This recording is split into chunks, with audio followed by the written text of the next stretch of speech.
Hello everyone, आप सब कैसे हो। आई हो आप सब अच्छे ही होंगे और भगवान की कृपा आप सभी पर हमेशा बनी रहे। तो आज हम आपके लिए लेकर आए हैं पुत्रदा एकादशी व्रत कथा, जिसकी सुनने मात्र से सभी पापों का नाश होता है और हमें सीधे मोक्ष की प्राप्ति होती है। तो राधे राधे। अब हम कथा की ओर चलते हैं। पुत्रदा एकादशी की विशेष धार्मिक मान्यता होती है। कहते हैं जो भगत एकादशी का व्रत रखते हैं उनके घर में खुशहाली ही खुशहाली आती है और संतान प्राप्ति का आशीर्वाद मिलता है। पुत्रदा एकादशी व्रत कथा पौष शुक्ल पक्ष की। धर्मराज युधिष्ठिर ने पूछा, हे किशन, अब आप पौष माह के व्रत के बारे में समझाइए। इस दिन कौन से देवता का पूजन होता है तथा उसकी क्या विधि है। इस पर श्री कृष्ण बोले, हे राजन, पौष शुक्ल पक्ष की एकादशी का नाम पुत्रदा एकादशी है। इसका पूजन विधि पूर्वक करना चाहिए। इस व्रत में नारायण भगवान की पूजा करनी चाहिए। इसकी पुण्य से मनुष्य तपस्वी, विद्वान और लक्ष्मीवान होता है। इसकी मैं एक कथा कहता हूँ, उसे सुनो। भद्रावली नगरी में सुकेतुमान राजा राज्य करता था। वह निपुत्र था। उसकी स्त्री का नाम शेव्या था।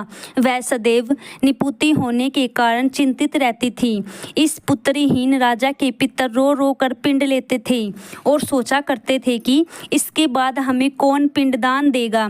इधर राजा को भी राज्य वैभव से संतोष नहीं होता था। इसका एकमात्र कारण पुत्रहीन होना था। वह विचार करता था कि मेरे मरने पर मुझे कौन पिंडदान देगा। बिना पुत्र के पितरों और देवताओं से उरण नहीं हो सकते। जिस घर में पुत्र ना हो वहाँ सदैव अंधेरा ही रहता है। इसलिए मुझे पुत्र की उत्पत्ति के लिए प्रयत्न करना चाहिए। पूर्व जन्म के कर्मों से ही इस जन्म में पुत्र और धन आदि मिलते हैं। इस तरह राजा रात दिन इसी चिंता में लगा रहता था कि एक दिन राजा ने अपना शरीर त्याग देने की सोची, परंतु विचार करने लगा कि आत्म ज्ञात करना महापाप है। राजा इस तरह मन में विचार कर एक दिन छिपकर वन को चल दिया। राजा घोड़े पर सवार होकर वन में पक्षियों और वृक्षों को देखने लगा। हाथी अपने बच्चों और हथनियों के बीच में घूम रहे थे। राजा सोच विचार में लग गया।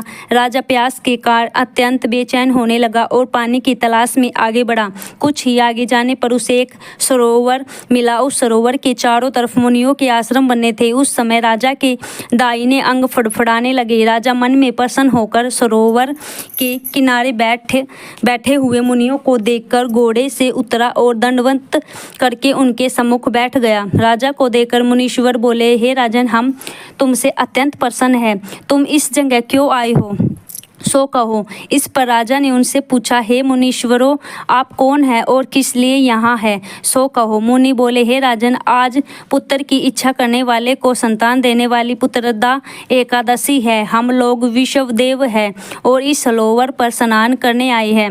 इस पर राजा बोला, हे मुनीश्वर, मेरे भी कोई पुत्र नहीं है। यदि आप मुझ पर प्रसन्न हो तो एक पुत्र का वरदान दीजिए। मुनि बोला, हे राजन, आज पुत्रदा एकादशी है। आप इसका अवश्य ही व्रत करें। भगवान की कृपा से आपको अवश्य ही पुत्र प्राप्त होगा।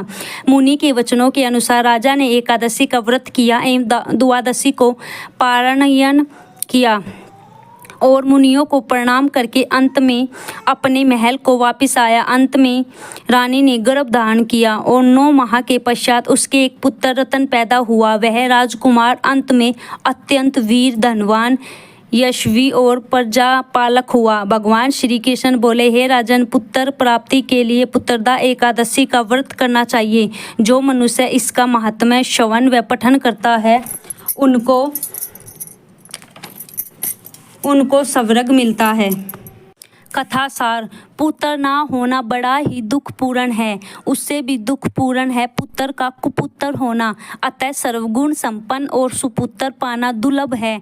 ऐसा पुत्र उन्हें ही प्राप्त होता है जिन्हें साधुजनों का आशीर्वाद प्राप्त हो तथा जिनके मन में ईश्वर की भक्ति हो। इस कलयुग में सुयोग्य पुत्र प्राप्ति का उत्तम साधन पुत्रदा एकादशी का व्रत है। तो भाइयों और बहनों, अगर आपको वीडियो अच्छी लगी हो तो लाइक, सब्सक्राइब, शेयर कर दिया करो। जय श्री राधे राधे।